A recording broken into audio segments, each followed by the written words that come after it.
negativo 1. Después vienen cloro, bromo y yodo, que van a tener valencias 7, 5, 3, 1.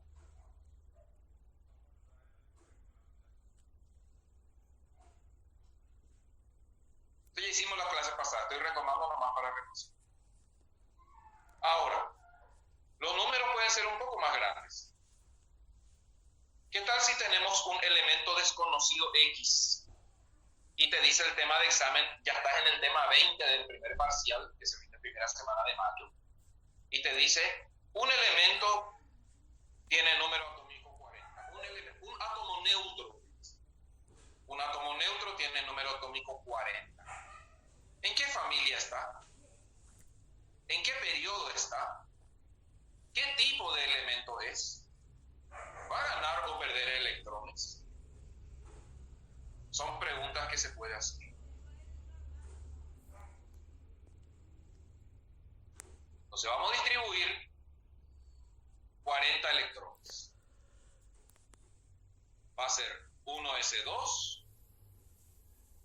2s2, 2p6, 3s2, 3p6. Hasta ahí es lineal. Ahí se corta la regla de Serrucho. Una vez que se llenó P, no pasamos a 3D. Pasamos a 4s2. De 4s2 tenemos que ir a 3d10. Una vez que se llene 3d, venimos a 4p. Cuando se llene 4p6, pasamos a 5s2 y de 5s2 pasamos a 4d. El orden del llenado según la regla del serrucho.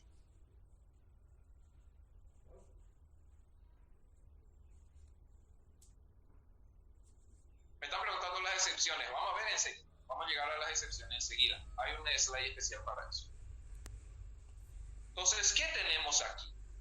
Ojo, cuando el examen o el ejercicio hable del subnivel más energético o cuando hable de el último subnivel, no es el último de la línea, no es 5S, es el último que se tocó, aquel que no está lleno.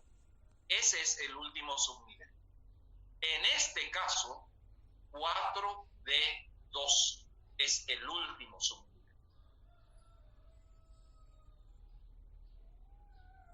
Cuando algún elemento, cuando algún átomo termina en D, ese elemento es un metal de transición. Los metales de transición, elementos que están desde la familia 3 hasta la familia 12,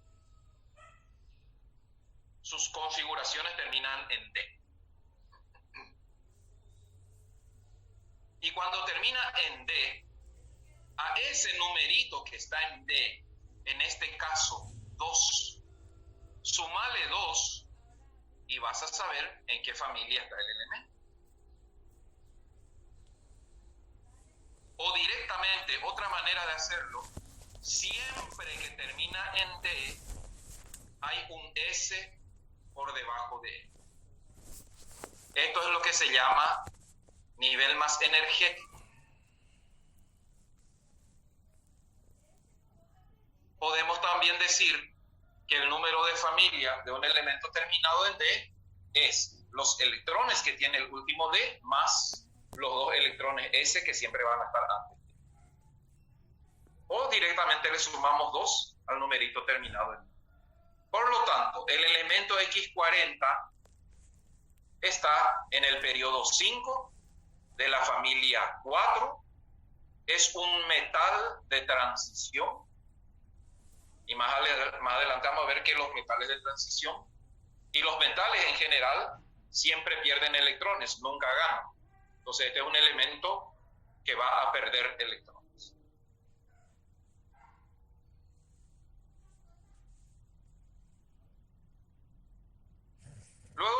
un elemento Z de número atómico 64. Me pide clasificarlo, indicar en qué familia y en qué periodo está y qué características. Y bueno, empezamos la distribución. 1s2, 2s2, 2p6, los primeros 10 electrones, siempre así. 3s2, 3p6, los primeros 18 electrones están aquí. De 3p pasamos a 4s2. De 4s2 pasamos a 3d10. De ahí venimos a 4p6. De ahí pasamos a 5s2. Se llenó 5s. Pasamos a 4d, que también se va a llenar porque hay 64 que distribuir. De 4d venimos a 5p. De 5p pasamos a 6s2. Y solo cuando 6s2 y 5p estén llenos, ahí recién se toca 4f.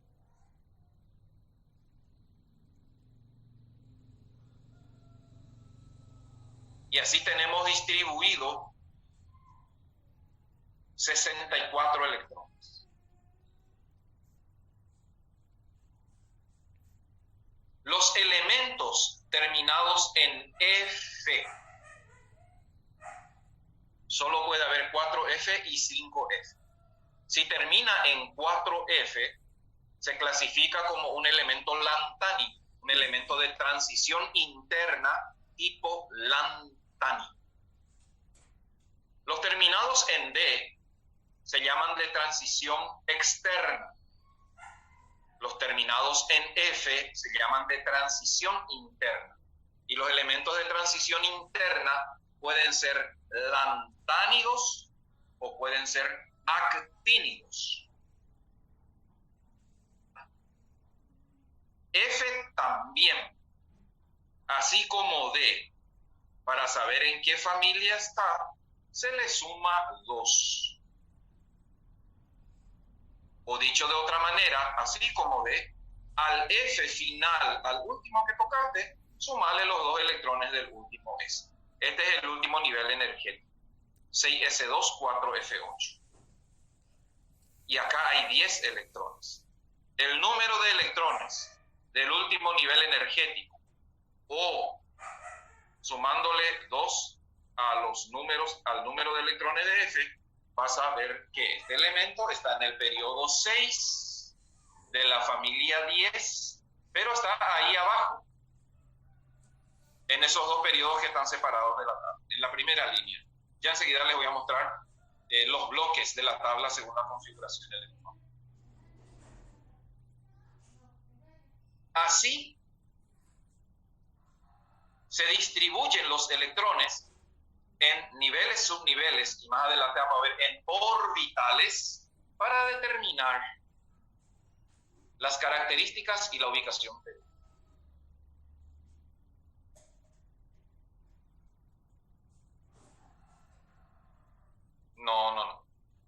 No estoy de acuerdo con lo que dice el material. Me están diciendo que si es F siempre va a ser familia 3. No. Ya los ejercicios le van a mostrar que no es así. Una cosa que le quería decir, no se olviden. Subnivel S tiene un solo orbital. Subnivel P tiene 3 orbitales. Subnivel D tiene 5 orbitales. Y subnivel F tiene 7 orbitales. En cada orbital caben un máximo de 2 electrones. Por eso en P caben 6, porque P tiene 3 orbitales. En D caben 10, porque D tiene 5 orbitales. Y F puede aguantar hasta 14, porque F tiene 7 orbitales. Un orbital puede estar vacío, puede tener 1 o puede tener 2. Por ejemplo, acá en el sodio, 3s1 es un orbital con un solo electrón.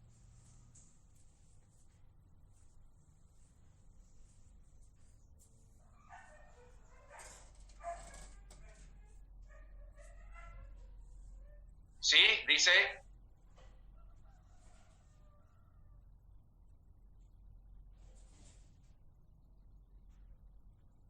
sí, también se le suma 2. El tema de F, un poquitito más adelante vamos a hacer algunas aclaraciones que son importantes. Vamos a avanzar poco a poco. No estamos viendo excepciones, estamos viendo casos comunes y corrientes. Ya llegaremos, no se preocupen. Un detalle que le quería decir. Yo le voy alzando en el Classroom materiales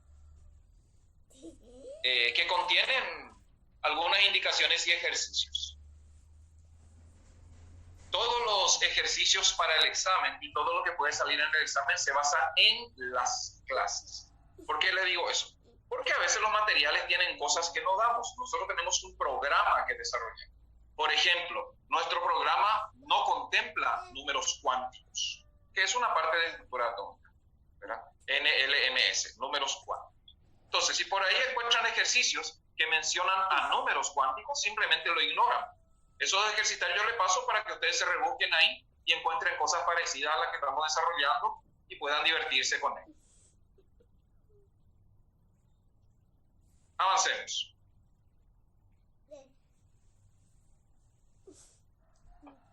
En la configuración electrónica vamos a encontrar subnivel S, aguanta 2 electrones, tiene un orbital. El subnivel P aguanta 6 electrones, tiene 3 orbitales. En cada orbital solo puede haber 2 electrones. El subnivel D aguanta hasta 10 electrones, tiene 5 orbitales. Y el subnivel F que aguanta hasta 14 electrones y tiene 7 orbitales. 1, 3, 5, 7. El número de orbitales de todo subnivel siempre es un número impar.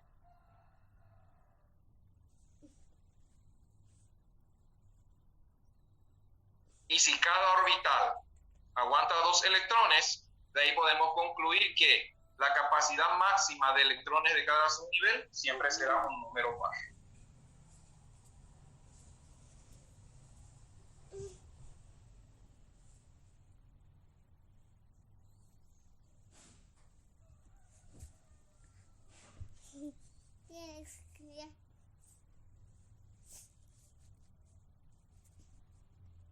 Perfecto. Entonces, en base a lo visto, desarrollado y aprendido, a cargo de ustedes el siguiente ejercicio tipo test. El elemento químico número 74 está ubicado en tus opciones de respuesta. ¿Será que está en la familia 11 del periodo 6? ¿O será que está en la familia 6 del periodo 11? ¿O será que está en el periodo 5 de la familia 5? ¿O en el periodo 6 de la familia 6? O tal vez no esté en ninguna de estas opciones y vos encuentres su verdadera ubicación periódica. 3 a 4 minutos, resuelvan este problema y marquen la respuesta correcta.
detalle importante.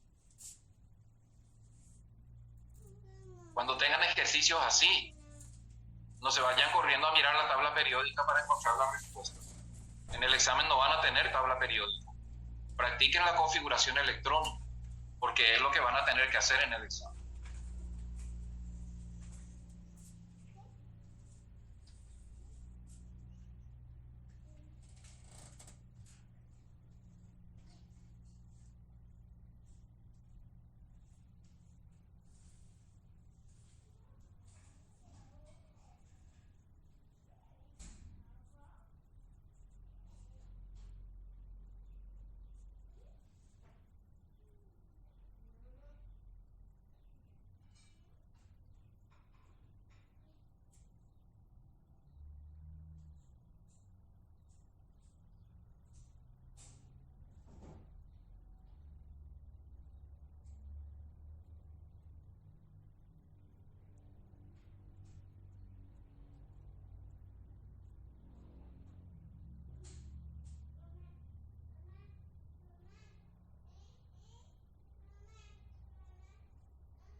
Muy bien, revisemos.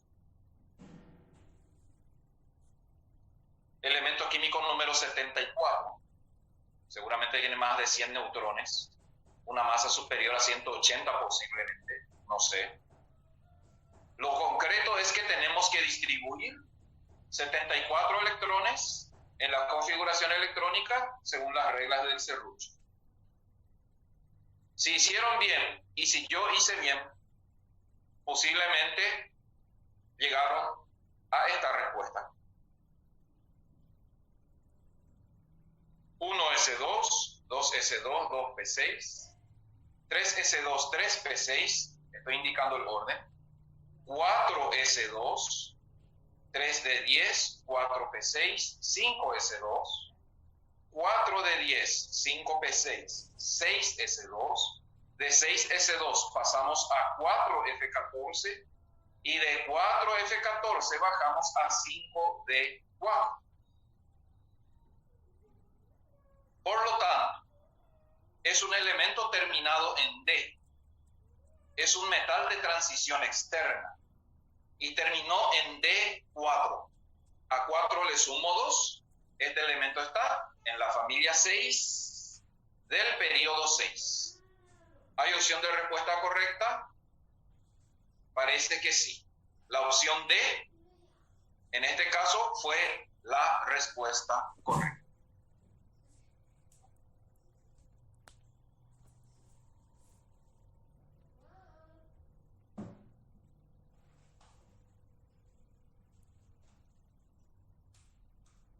Y bueno, a veces dejo un ratito para que copien la configuración los que no pudieron llegar a esta configuración. Un minutito. Se puede preguntar cualquier cosa. Vamos a ir viendo los ejercicios que van preguntando.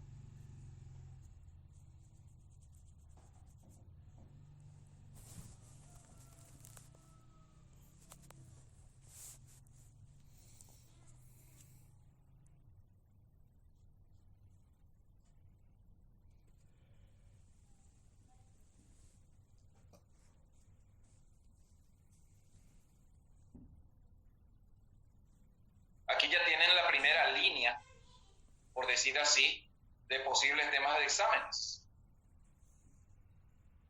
Todo lo que tenga que ver con isótopos, isóbaros, isótonos, estructura atómica y configuración electrónica.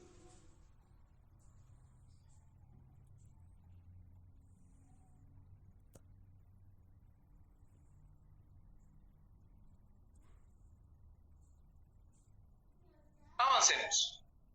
¿Será que viene otro ejercicio? Pues, ¿para qué te digo que no? Sí, sí. Y bueno, otra opción de ejercicio podría ser, ¿y qué tal si te da la ubicación periódica? Y te pregunta cosas del átomo. Dice, F hasta cuántos electrones puede tener, F hasta 14. ¿De forma cortada se puede poner C? No, sí, se puede hacer la configuración resumida, sin problema. Depende de lo que te pregunte. Porque a veces te preguntan, por ejemplo, voy a volver un poco al anterior, solo para hablar de posibles temas de exámenes.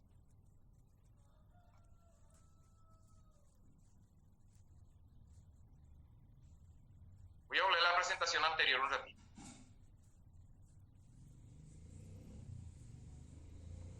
Una pregunta en el examen podría ser, por ejemplo, ¿cuántos electrones D tiene el elemento número 74? Podría ser una pregunta del examen, para ver si desarrollan íntegramente. Repito, ¿cuántos electrones D tiene el elemento número 74? Hacen todito y suman solamente los electrones D. Respuesta en ese caso sería 24. Acá 3 de 10, 4 de 10, 5 de 4. Estos son los electrones D. Un ejemplo de pregunta. Ahora sí, vamos a hacer el otro. Ahora dice, el elemento ubicado en el periodo 5 del grupo 10 te da su ubicación periódica. ¿Quieres saber? Posee, te dice acá, 42 protones, 44 electrones, 46 protones, 48 electrones, o tal vez ninguna de estas cuatro sea una respuesta correcta a esta pregunta. Otra competencia que tienen que tener, sin mirar la tabla, sabiendo en qué familia y en qué periodo está, ustedes deben construir todas las características del átomo. 4 minutitos para resolver este problema y marcar la respuesta correcta.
Sí, bueno, yo la meto acá.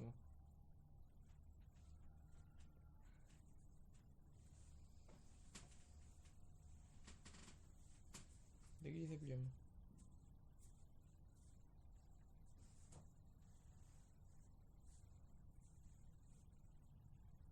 Perfecto, revisemos. Primero algunas indicaciones. Si está en el periodo 5, quiere decir que la configuración electrónica de este nivel llega hasta 5. Si está en el grupo 10, quiere decir que este elemento termina en D. Y más todavía, si está en el grupo 10, termina en D8. Porque para llegar a la familia, cuando termina en D, le sumábamos 2 al número de electrones del último subnivel D que se tocó, ¿verdad? Y si acá me indica que está en el periodo 10, en el grupo 10, quiere decir que el elemento terminó en D8. ¿Y cómo sé si no es F? Porque para llegar a 4F, primero se pasa por 6S. Y acá dice que está en el periodo 5. Todos los elementos del bloque F, todos los elementos que terminan en F, están en periodo 6 o en periodo 7. O sea, el hecho de que este elemento esté en el periodo 5 me asegura que si el grupo es 10, es un metal de transición externa, va a terminar en D y va a terminar en D8. Y en base a eso, construyo la configuración, sabiendo que tengo que llegar hasta 5 y tiene que terminar en D8. Eso me lleva a que la configuración va a ser 1S2, 2S2, 2P6, 3S2, 3P6, 4S2, 3D10, 4P6, 5S2. Ya llegué al periodo. De 5S2 paso a 4D, tiene que terminar en D y tiene que ser 4D8.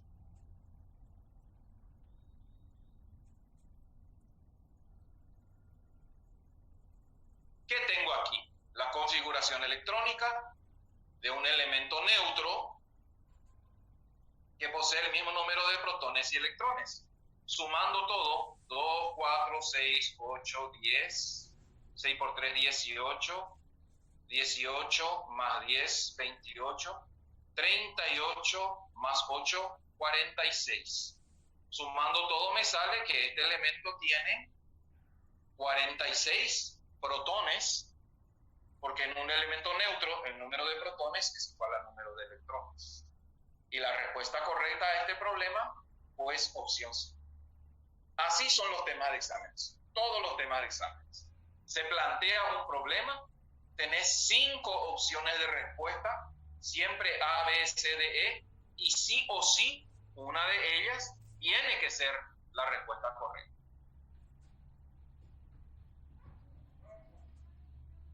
¿Por qué tiene que ser D8?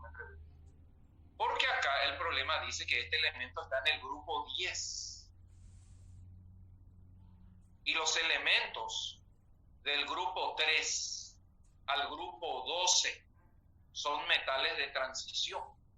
O sea, elementos que terminan en D. Por eso sé que termina en D, porque está en la familia 10. Si terminaba en S, iba a ser familia 1-2. Si terminaba en P, iba a ser familia 13 al 18. Y acá dice que está en el grupo 10. Quiere decir que es un elemento que termina en D. ¿Y en D cuánto? En D8. Porque al número de familia, tenés que restarle 2 para saber cuántos electrones tiene D. Eso es solo cuando termina en D.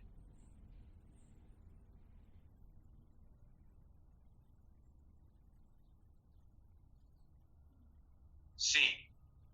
De la ubicación a la configuración se resta, correcto. Sumarle 2 era de la configuración a la ubicación. Acá estamos haciendo al revés. Acá tenemos la ubicación y queremos la configuración. No confundan. teniendo la configuración, vamos a suponer que yo no sabía que estaba en el grupo 10. Teniendo la configuración, yo veo que termina en 4D8. ¿Qué hago con este D8? Le sumo 2. Y ahí voy a saber que está en la familia 10 o grupo 10.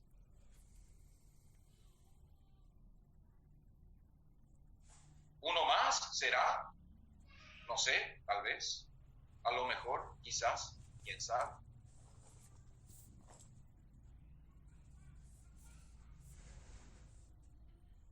Este es un concepto nuevo e importante. Dice, ¿cuántos electrones desapareados presenta el elemento número 52? Y estas son las opciones de respuesta.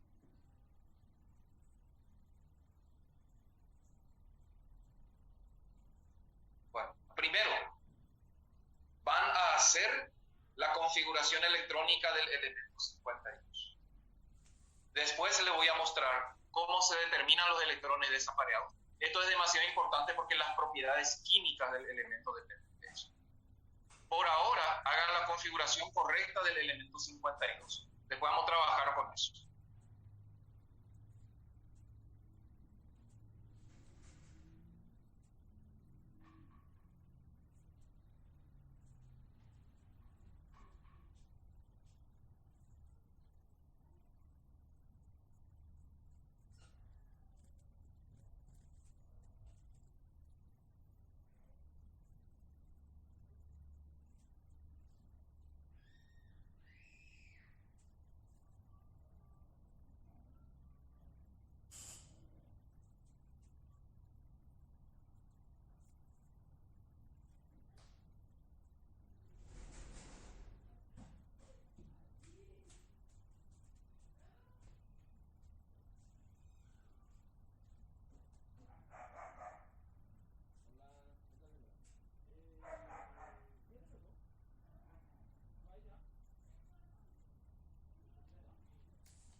Bueno, revisemos. La mayoría ya está pasando respuesta.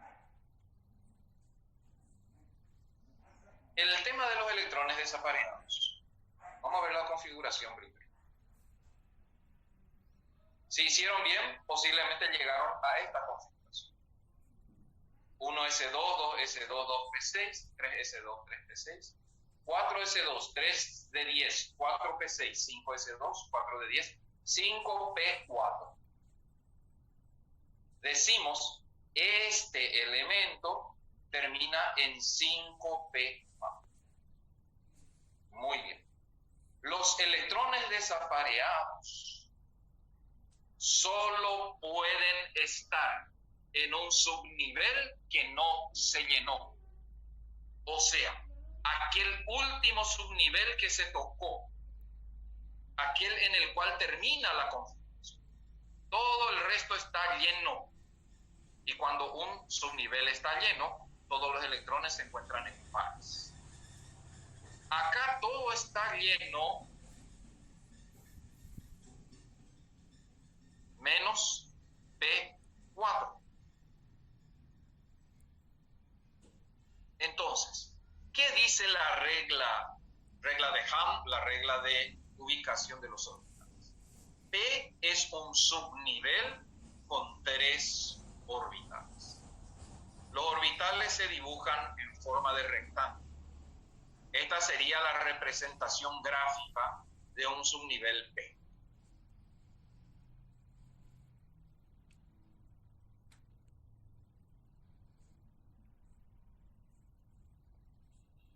Entonces, ¿qué tenemos aquí?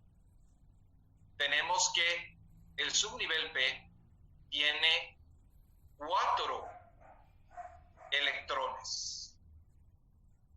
La regla de máxima multiplicidad, la regla de química, de ubicación de los electrones dice, los electrones se van ubicando en cada orbital de A1. Y solo cuando todos los orbitales del subnivel tengan un electrón, se empiezan a formar los pares.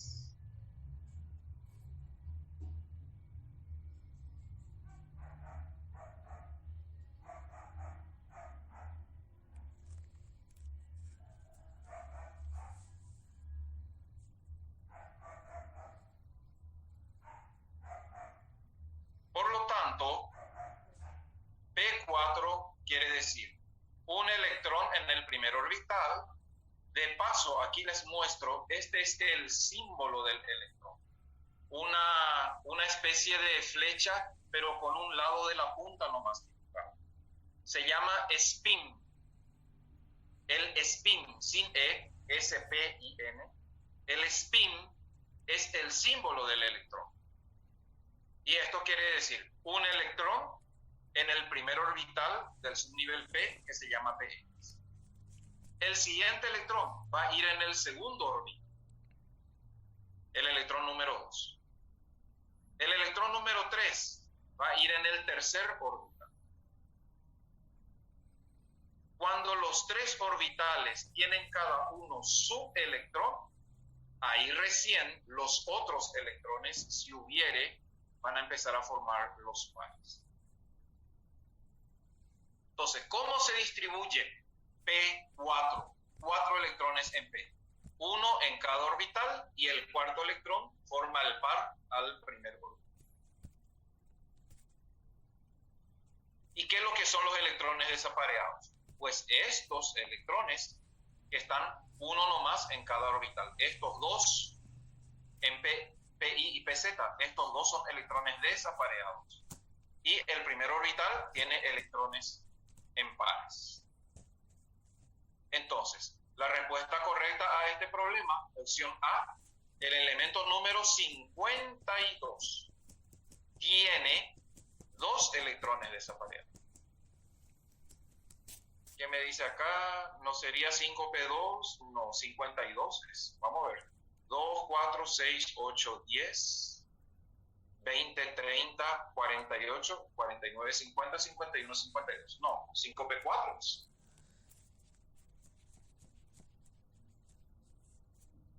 Que dice, ¿sería el elemento? No. Muchísimos elementos, la mayoría diría yo, tiene electrones desapareados.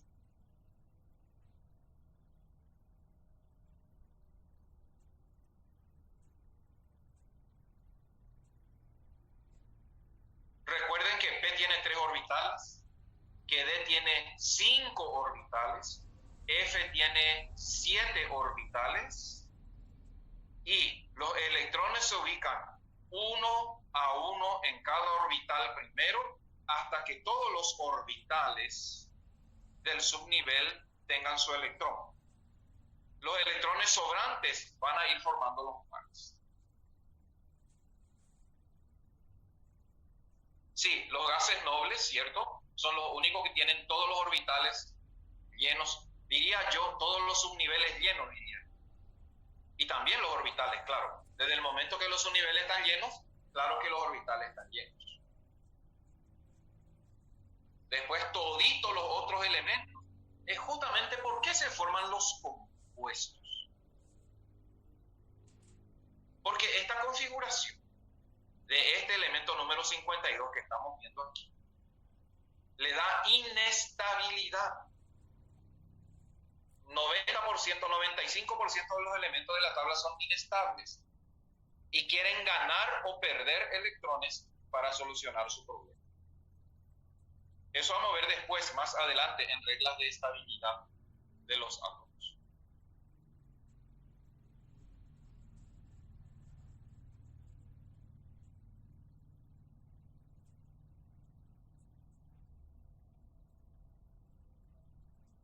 Otro detalle, aprovechando este ejemplo, los átomos no quieren electrones desaparejados. Esto para ellos es un problema. Por ejemplo, mirando acá esta configuración de electrones, yo podría decir que este elemento, una de sus valencias más probables va a ser 2.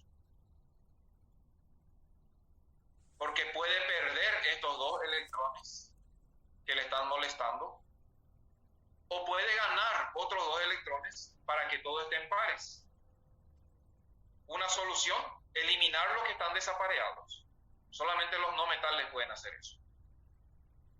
Otra solución, ganar electrones para completar pares con los electrones desapareados.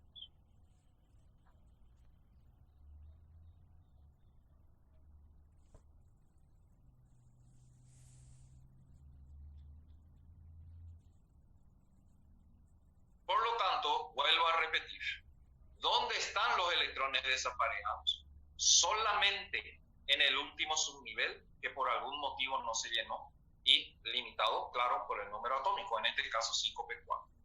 Una vez que tengo la configuración electrónica, me fijo en el último subnivel, que es el último que se tocó, no el último que aparece, y los electrones empiezo a colocar en orbitales de A1.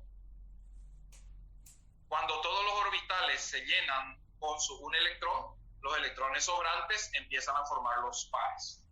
Así se hace la configuración electrónica de los orbitales. Y esto dice mucho de las valencias. Vamos a ver más adelante.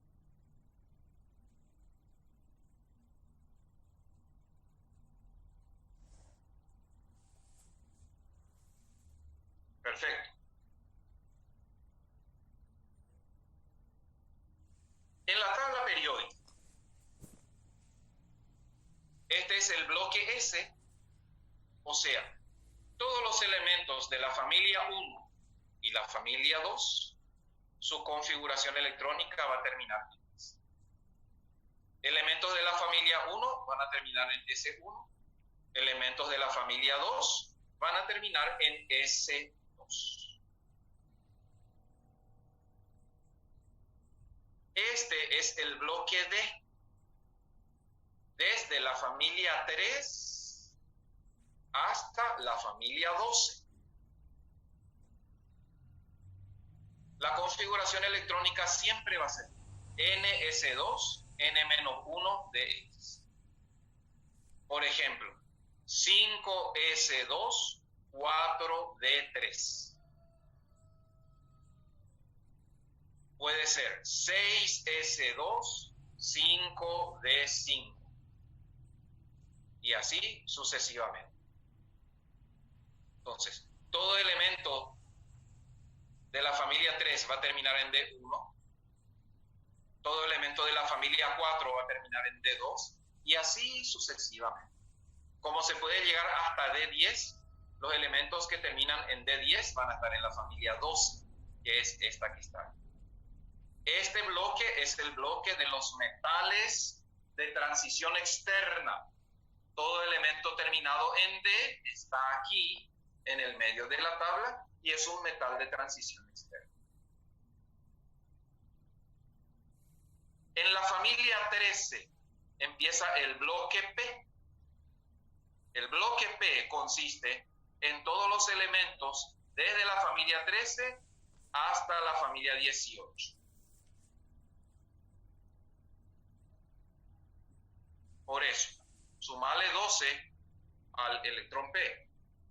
Familia 13, 14, 15, 16, 17, 18. Aquí están la mayoría de los no metales, o sea, todos los no metales dan P, los gases nobles y algunos metales. La configuración siempre es NS2-NPX. Por ejemplo, 3S2, 3P3.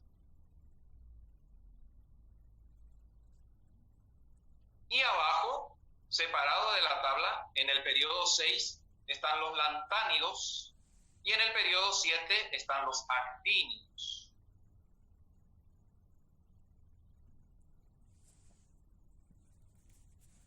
Los elementos del bloque F se denominan elementos de transición interna y son raros en el día a día. Su configuración electrónica consiste en NS2, N-1 de 10, N-2 F7, por ejemplo. ¿Qué quiere decir eso? Por ejemplo, 6S2, 5 de 10, 4 F3. Fíjense que todo elemento que termina en F va a tener por debajo un subnivel D lleno y por más debajo todavía un subnivel S2. Estas son las configuraciones simplificadas y la distribución de los elementos en la tabla en los bloques según la configuración electrónica. Termina en S, es un metal alcalino o alcalino P. Terminó en D, es un metal de transición externa. Terminó en P, puede ser un gas noble, puede ser un no metal y también puede ser metal, depende. Terminó en F, es un metal de transición interna, puede ser un lantánido, puede ser un actínido.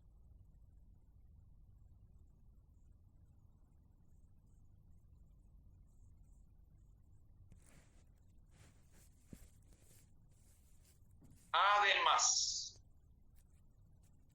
ven tu pon aquí. Todos los elementos de la tabla periódica se pueden dividir en dos familias. Y se suele preguntar esto en el examen. Los elementos terminados en S o en P son elementos que cumplen cabalmente las reglas de la estabilidad y por eso se llaman elementos representativos. Cuando leas en algún ejercicio o en algún material que menciona a un elemento representativo, se está refiriendo a un elemento que termina en S o que termina en P. Porque ellos pueden cumplir una ley que se llama ley del octeto, que vamos a ver más adelante en el capítulo de enlaces químicos, pero en esta primera etapa. Los elementos D y F, terminados en D y F, se clasifican en general como elementos de transición. O sea, elementos que no pueden cumplir ciertas reglas de estabilidad, están aún en transición. De entrada luego no cumplen la ley del octeto.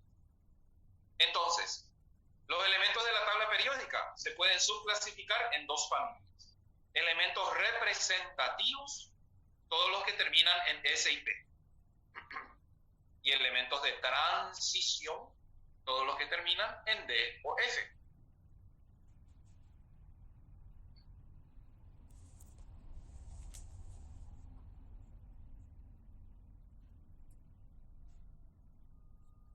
Creo que hoy ya le pasó, sí. Todo esto que ustedes están viendo, yo le voy a pasar en el Classroom para que tengan íntegramente las clases desarrolladas.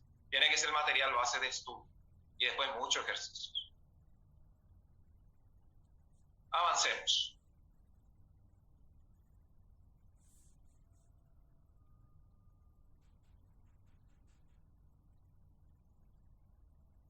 Acá en forma resumida, lo que ya les dije.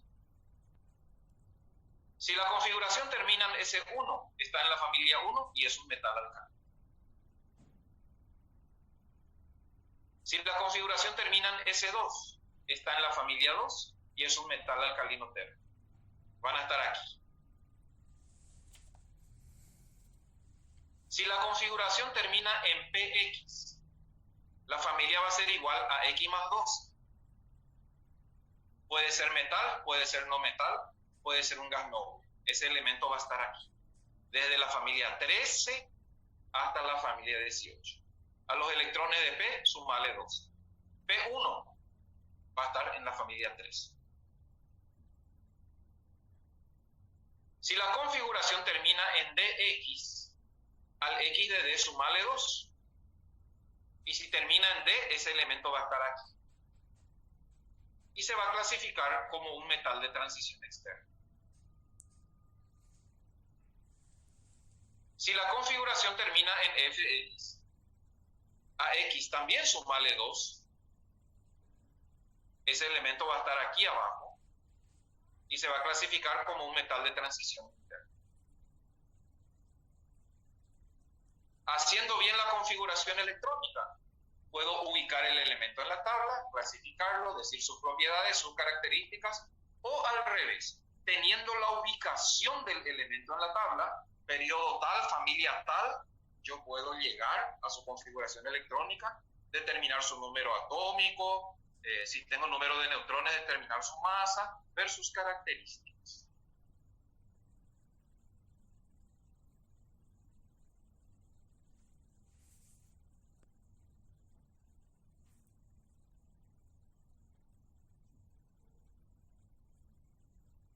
A veces cuando queda así mudo un ratito, simplemente estoy dando tiempo para que se copie. Hay gente que le gusta copiar y es una excelente manera de aprender, copiar, porque eso se va grabando en el cerebro.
Avancemos.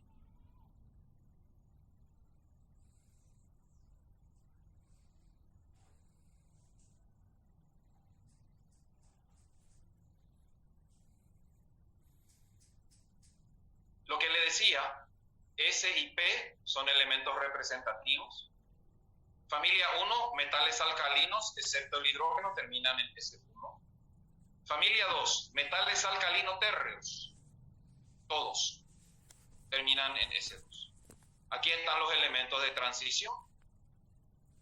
El bloque P, los elementos de la familia 17 son los halógenos flúor, cloro, bromo, yodo, y siempre su configuración termina en P5.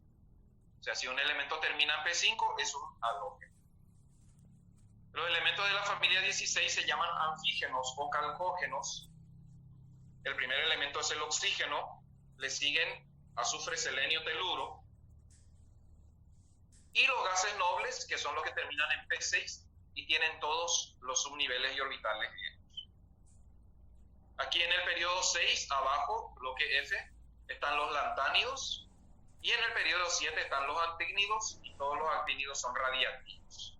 Por lo tanto, no lo vamos a encontrar así nomás en el día a día. Conocer la tabla periódica. Esta unidad 1 se llama estructura atómica y tabla periódica.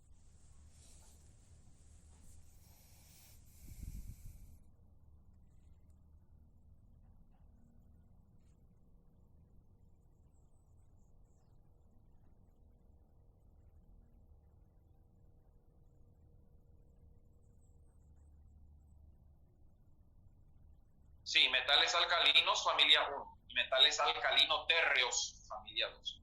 Ojo que en la familia 1 está el hidrógeno. El hidrógeno no es un metal alcalino.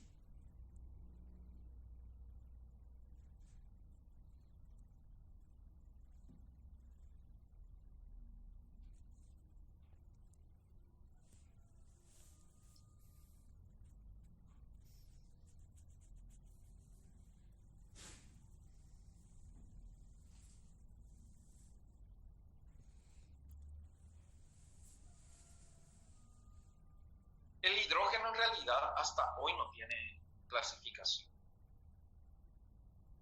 No es metal porque los metales no tienen carga negativa y el hidrógeno tiene negativo.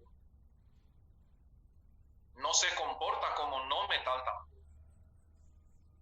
Es un elemento gaseoso, el más pequeño conocido, el único que no tiene neutrones. Puede ser positivo o negativo. Está ahí en la familia 1 porque no hay otro lugar para él. Pero no se puede decir que es metal. Y tampoco se puede decir que es no metal.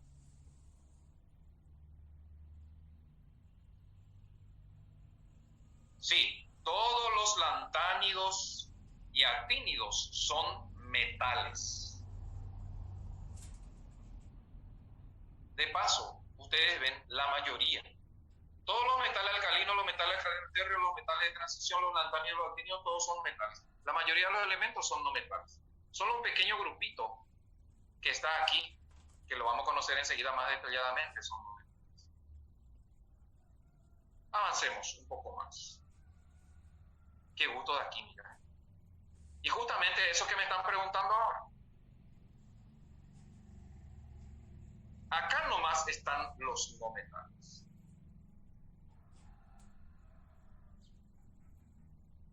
Hay un grupito de elementos que son los metaloides, que también se pueden comportar como no metales. Por eso el boro es más no metal que metaloides. Yo diría, los no metales, yo diría lo siguiente: boro, carbono, silicio, nitrógeno, fósforo, arsénico, antimonio, oxígeno, azufre, selenio, teluro, flúor, cloro, bromo, ion. Para mí, esos serían los no metales, porque son los que forman ácidos oxácidos, compuestos terciarios, compuestos cuaternarios, pueden perder o ganar electrones, tienen comportamiento no metal. De hecho, si dice metaloide, quiere decir puede ser metal, puede ser no metal. La gran mayoría de los elementos de la tabla periódica, por lo tanto, son metales. Y un grupito de no metales, pero extraordinariamente importante. De entrada, luego, la vida. La vida es no metálica porque ¿qué es nuestro cuerpo humano? Es 75% agua, el protagonista el oxígeno. Y después, ¿qué? Carbono, hidrógeno, nitrógeno, fósforo. Somos más no metálicos que metálicos. Claro, por eso somos flexibles, porque si fuéramos metálicos sería Terminator, ¿verdad?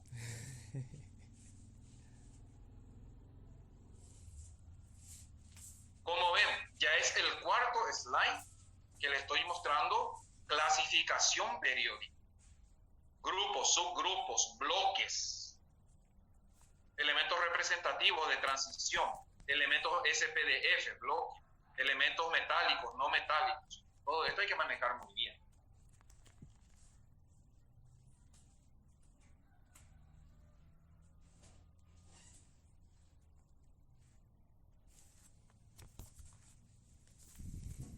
El programa lo pide, características generales Y a partir de ahora, entonces, la configuración. Si te sale la configuración de un metal, tenés que saber que todos los metales son sólidos, excepto el mercurio. Naturalmente hay 84 metales. Si algo es metal, conduce bien el calor y la electricidad. Son buenos conductores del calor y la electricidad. Yo le puedo pedir en el examen, ¿por qué no? El elemento número 44. Y una de las opciones puede decir, es un buen conductor del calor y la electricidad. Vos tenés que recordar que para que eso sea cierto, tiene que ser un metal. Punto de fusión y ebullición es variable, pero generalmente alto. Punto de fusión es la temperatura a la cual lo sólido se vuelve líquido. Y punto de ebullición, temperatura a la cual lo líquido, toda la masa líquida, se vuelve gaseosa. Los metales tienen altos puntos de fusión y ebullición, o sea, son sólidos a temperatura ambiente. Se requiere alta temperatura para derretirlos y más alta temperatura todavía para que pueda hervir, para que pueda ebullir. Poseen densidad variable, normalmente tienen brillo, como el oro, la plata, el níquel. Son maleables y dúctiles, eso quiere decir se puede deformar. Las cadenillas, los aros, son metálicos.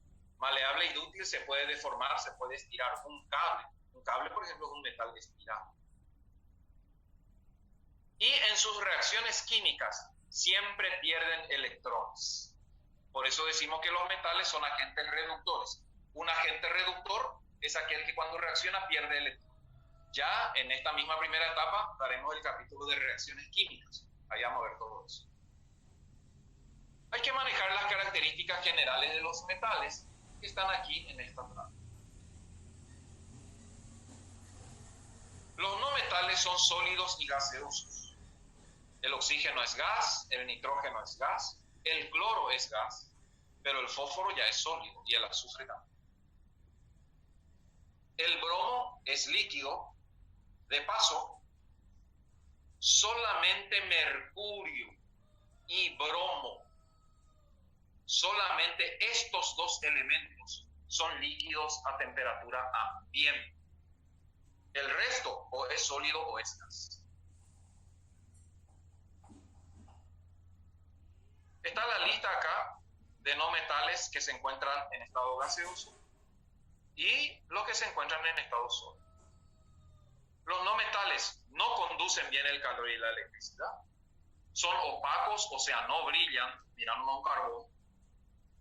No son maleables ni dúctiles. No puedo estirar, doblar, moldear porque se va a quebrar, se va a romper. Y en sus reacciones químicas normalmente ganan electrones, o sea, son oxidantes. Esto vamos a entender más adelante. Y hay un grupo de elementos que se llaman semimetales, que todo lo que dice acá se reduce en una palabra. Tienen características intermedias de metal y no metal. Conduce la electricidad, conduce el calor, no tan mal como un no metal, pero tampoco tan bien como un metal. Normalmente estos semimetales son muy útiles en la fabricación de circuitos eléctricos, en los chips de computadoras, celulares, porque al no conducir bien la electricidad, entonces la electricidad pierde potencia y no derrite todo el celular. No quiere enchufar y se derrite tu celular. Esto que está aquí, que ustedes van a recibir en el Classroom, forma parte de los contenidos teóricos que tiene el programa, características de los metales, no metales y semimetales. Las principales características.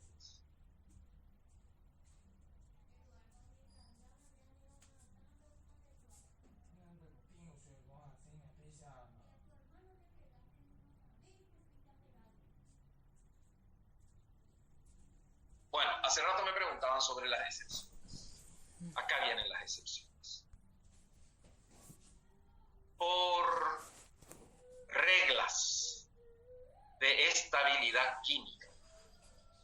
La distribución electrónica de un elemento no debe terminar en D4 ni en D9. Por ahí, si eso sucede, justo que en el primer parcial sale. ¿Qué pasa? El átomo agarra un electrón del último subnivel S y pasa al subnivel D. O sea, D4 ya está demasiado cerca, pero tan cerca de un criterio de estabilidad que sería D5, que todos los orbitales tengan un electrón. Ese es un criterio de estabilidad. El átomo no aguanta, no permite quedarse en D4, le arranca un electrón al último S, S va a quedar en S1, pero D se va a convertir en D5. O sea, en vez de ser S2, D4, eso no puede existir. Va a quedar S1, D5. ¿Y saben qué? Eso suele confundir, porque el alumno piensa que el elemento terminó en S1, y no es así. Terminó en D, porque es el último que se toma. Sucede lo mismo cuando un elemento termina en D9. Demasiado cerquita, pues ya está del D10, que le va a dar estabilidad, que le va a tranquilizar, que le va a dar paz y alegría. Que el átomo no aguanta quedarse con D9, le arranca el electrón al último S y queda S1, D10. Un ejemplo, el cobre. Y cualquier elemento, me decían hace rato, ¿quiénes son las excepciones? No hace falta citar, no hace falta saber de memoria. Lo que sí hace falta saber es que todas esas excepciones son metales de transición que terminan en D. ¿Y qué tenés que saber? Simplemente que un átomo no puede terminar en D4 ni en D9. Vamos a mirar al cobre. 1S2, 2S2, 2P6. 3S2, 3P6. Originalmente tendría que ser 4S2, 3D9. Esa es la configuración original del 4S2, 3D9 no puede. Entonces, ¿qué hace el cobre? Arranca un electrón del S y mete en el D para que D quede así. Los 5 orbitales de D con 2 electrones cada uno. Entonces, la configuración se estabiliza con 4S1, 3D10. Fíjense, esta es la manera también de representar a los orbitales. Cada orbital tiene 2 electrones. El subnivel P siempre tiene 3 orbitales. Y D prefiere tener o los 5 orbitales con un electrón o los 5 orbitales con 2 electrones. No se va a quedar nunca con D4 o D9. Eso se va a convertir en D5 y en D10, pero a costa de un electrón del S. Y la configuración queda así: 4S1, 3D10 del cobre. Si hacemos, cumpliendo la regla del serrucho, haciendo la configuración, vos vas a llegar a 4S2, 3D9. Y ahí te vas a acordar que D9 ni D5 no corresponde. Y arreglamos de esta manera. Esas son las famosas excepciones a la configuración que hace rato ya me estaban preguntando.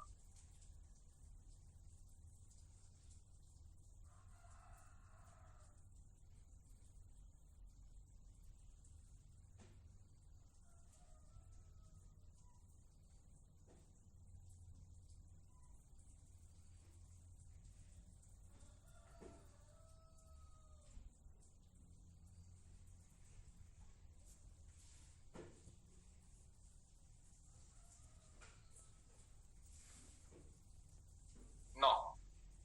Ahí hacen una pregunta muy importante.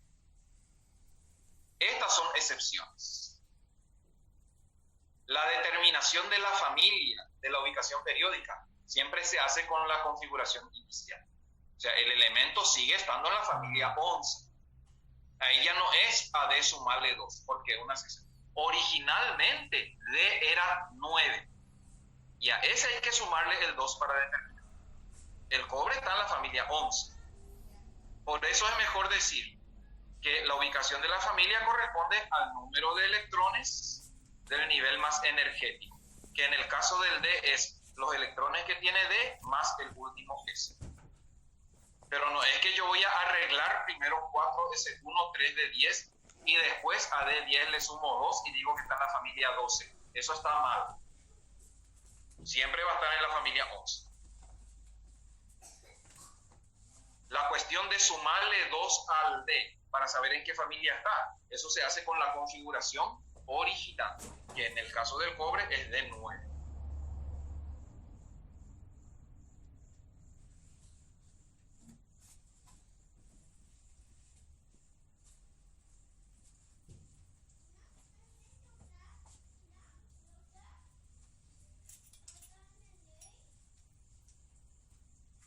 Sí, periodo y familia, el elemento en su estado neutro, claro, depende de la configuración original.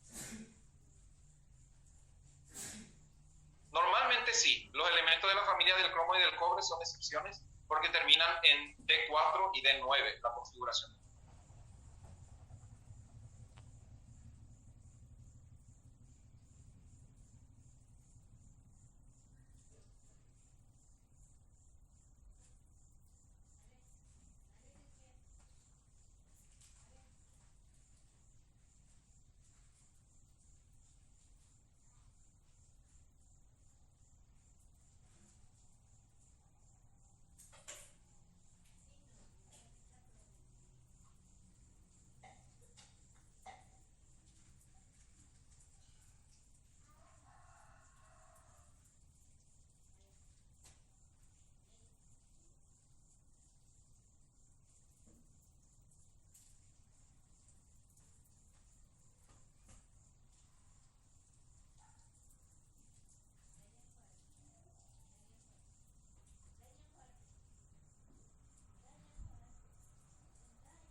D10. Cuidado a la hora de determinar la ubicación. Sí, también. También F pasa por la misma situación. No puede terminar en F6 y F13. Se estabilizan formando F7 y F14. Pero esos ya son raros. Normalmente los temas de examen se acuerdan de D, casi nunca de F.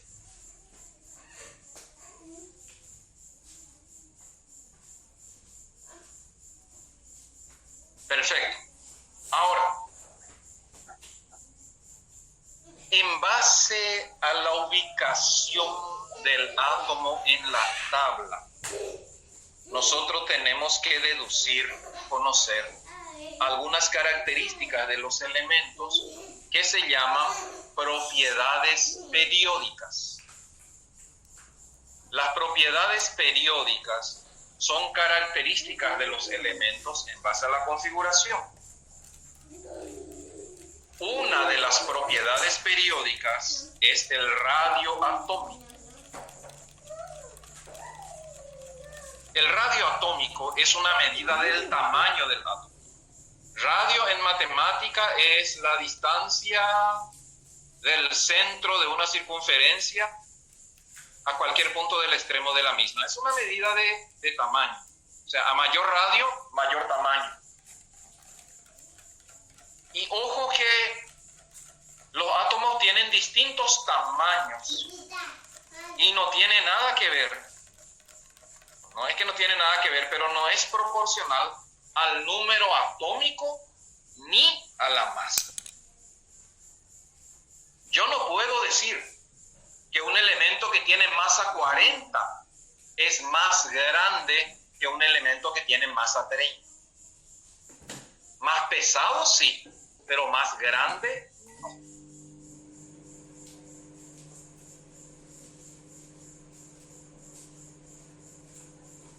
Un globo y una bala de plomo. La misma situación. El globo es más grande, pero la bala de plomo es más pesada. En los átomos se da la misma situación. No porque el número atómico es mayor, ni la masa es mayor, determinan que un átomo sea más grande. El tamaño atómico o radioatómico es una propiedad periódica y tiene el siguiente comportamiento.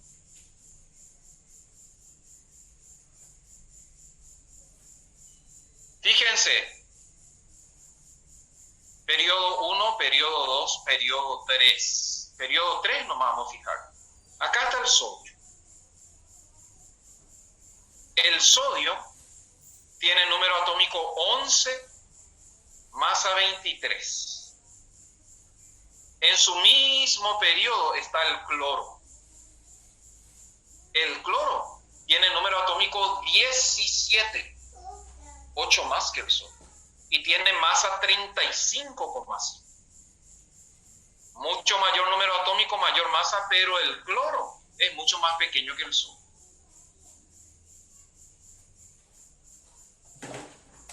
A lo largo de un mismo periodo, a mayor número atómico, menor tamaño. Cuanto más me muevo hacia la derecha, cuanto más me acerque a los gases nobles, más pequeño es el elemento. En un mismo periodo, porque las propiedades periódicas se miden en periodos y en grupos.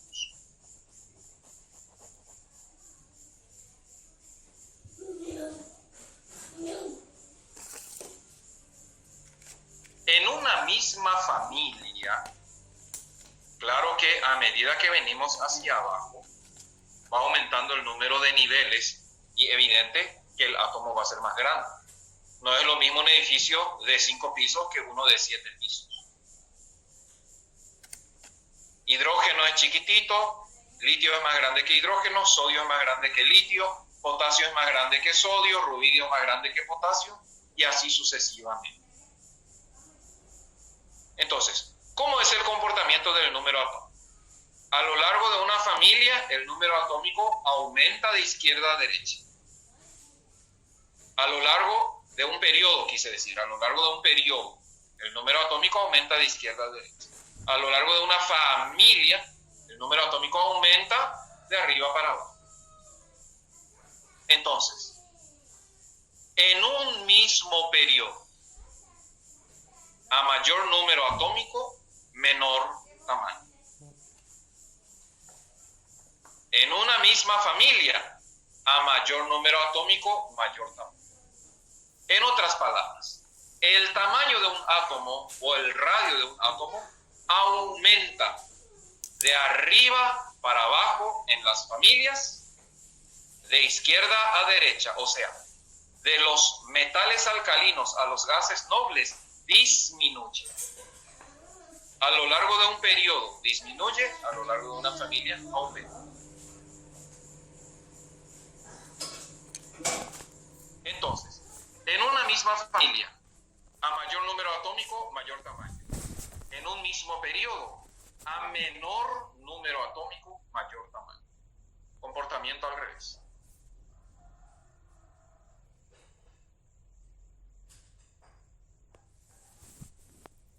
Acá tenemos ejemplo más claro.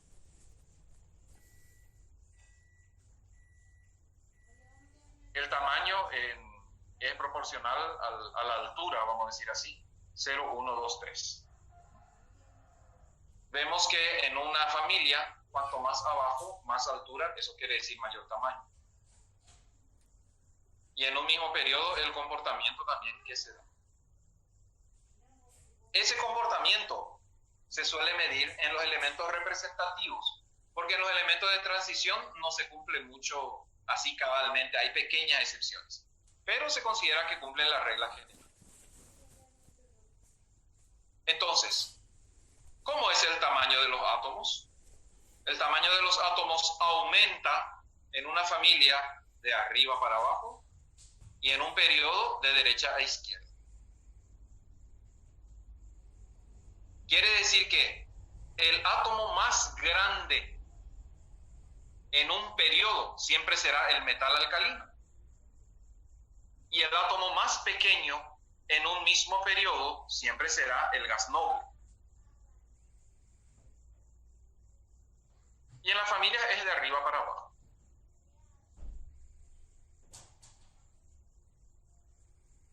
No, la excepción a los metales de transición no se tiene en cuenta. En general se mira el comportamiento general. Si yo te doy 3 elementos, ¿y cómo va a ser el tema de examen? Te voy a dar 3 números atómicos. A, B, C, de número atómico tal, tal, tal. ¿Quién es el más grande? ¿Quién es el más pequeño? Ordénalos, etc. Ya haremos ejercicios parecidos. Primera propiedad deducible a partir de la ubicación en la tabla, entonces, el radio o tamaño de un átomo. Ya explicamos muy bien cuál es el comportamiento.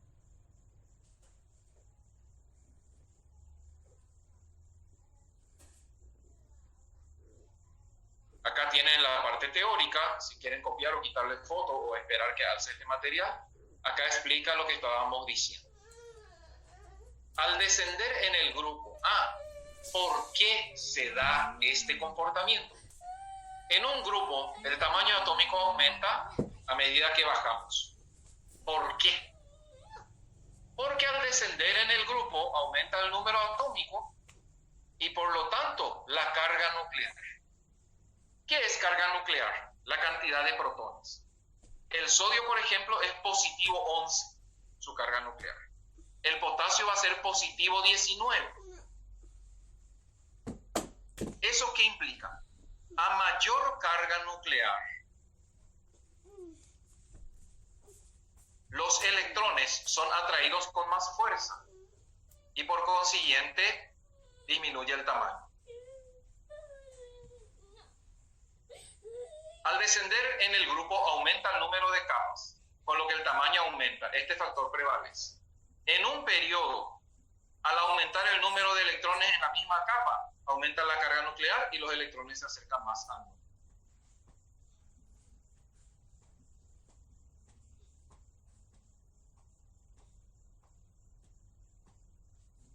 Por lo tanto, resumiendo, dentro de cada periodo, los metales alcalinos son los más grandes, los de menor volumen son los de transición y los del grupo 18. En regla general, este es el comportamiento, pues, del radio atómico.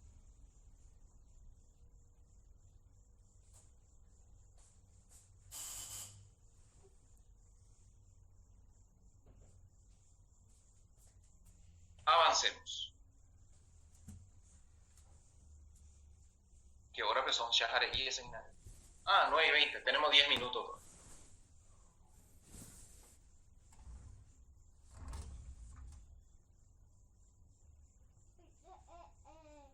Ahora, los átomos pueden ganar o perder electrones convirtiéndose en cationes y aniones. Eso vimos la primera clase. Solamente los gases nobles son elementos estables. Todos los demás quieren ganar o perder electrones para estabilizarse.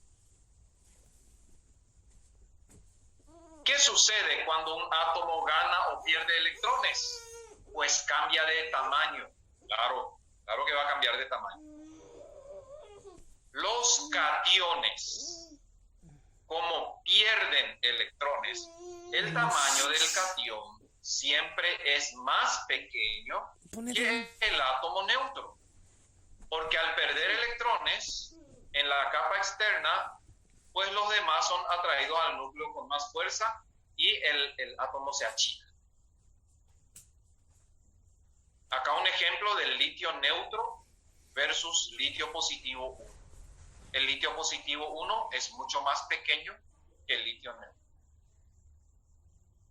En los aniones, entonces va a ser al revés. Lógico. El tamaño del anión siempre es más grande que el tamaño neutro. Se le llama también átomo padre, el átomo neutro. Se le llama también átomo padre. Un ion negativo, o sea, un anión, se forma cuando el átomo gana electrones y estos electrones aumentan la fuerza de repulsión y por lo tanto el anión va a ser más grande que el átomo neutro que le dio. No olvidar, estamos en una propiedad periódica que se llama radioatómico, que es tamaño de los átomos. Los iones, si la carga es positiva, todo catión es más pequeño que el átomo padre. Si la carga es negativa, todo anión es más grande que el átomo padre.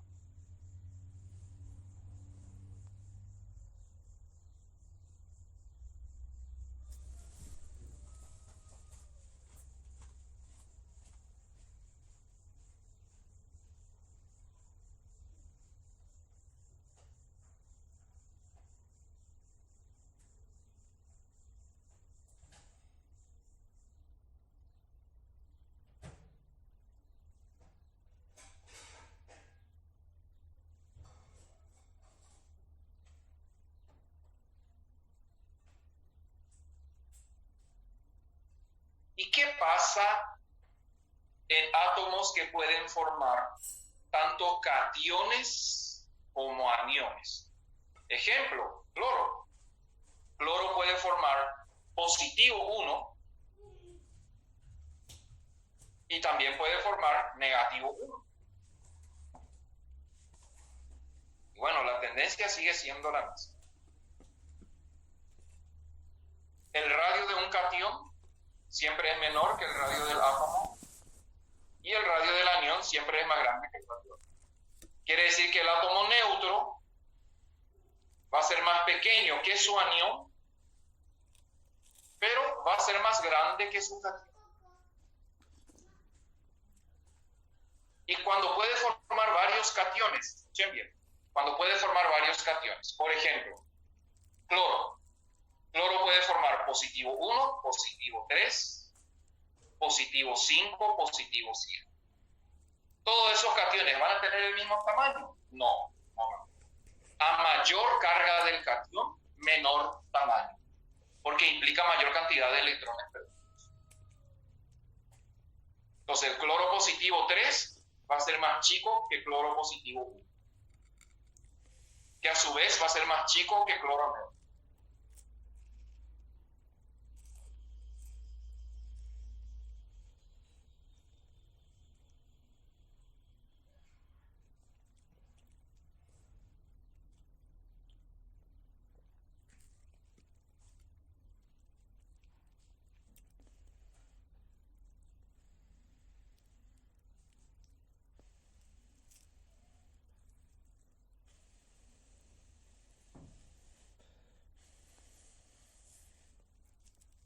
Otra propiedad periódica que vamos a ver el concepto ahora y vamos a dejar el comportamiento para vuelta de recreo. Se llama energía de ionización o potencial de ionización. Es una propiedad periódica. Se define como la energía necesaria para arrancar el electrón más externo de un átomo y por lo tanto, si le arrancamos un electrón a un átomo, ese átomo se va a convertir en un catión. ¿Qué mide la energía de ionización o potencial de ionización? La capacidad o facilidad con que los átomos puedan convertirse en cationes. A mayor energía de ionización, es más difícil que se convierta en un catión. Si un átomo como el calcio se convierte fácilmente en un catión, quiere decir que necesita poca o baja energía de ionización.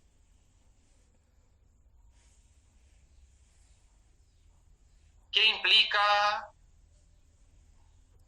¿Cómo es su comportamiento? ¿Cuáles son las excepciones? Etcétera, etcétera. Vamos a dejarlo para vuelta del recreo. Ya son 9:27 minutos. Hora de descansar un poco, ir a desayunar, los que no lo hicieron, los que ya lo hicimos, vamos a preparar un rico tereré o algo por el estilo. Relajar un poco la mente, mover las piernas, ir al baño, hablar de alguien. Las 10 en punto, continuamos.